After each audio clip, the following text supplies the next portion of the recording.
Welcome to Chillin' 101. We hope this video helps. You begin by going straight to Drive.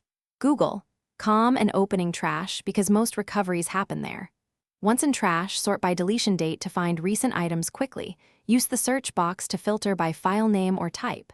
Make sure to toggle filters like owned by me versus shared with me, since ownership affects restore permissions. If you find the file, select it and click Restore. If nothing appears, keep going. There are deeper places to check next. Once done with trash, broaden the search using advanced operators.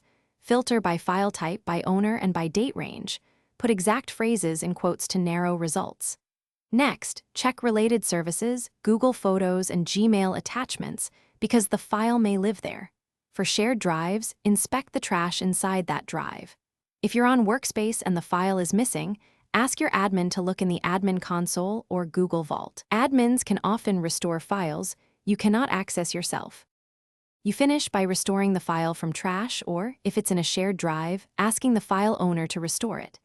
If an admin can access backups or Vault, request a restore, provide file name, owner, and approximate deletion date. If the file was permanently deleted, check local backups, Drive for desktop sync folders, or any export copies. Make sure to act fast. Retention windows are limited, so if recovery fails, your best troubleshooting step is to contact. Thanks for watching. Consider subscribing if we helped you.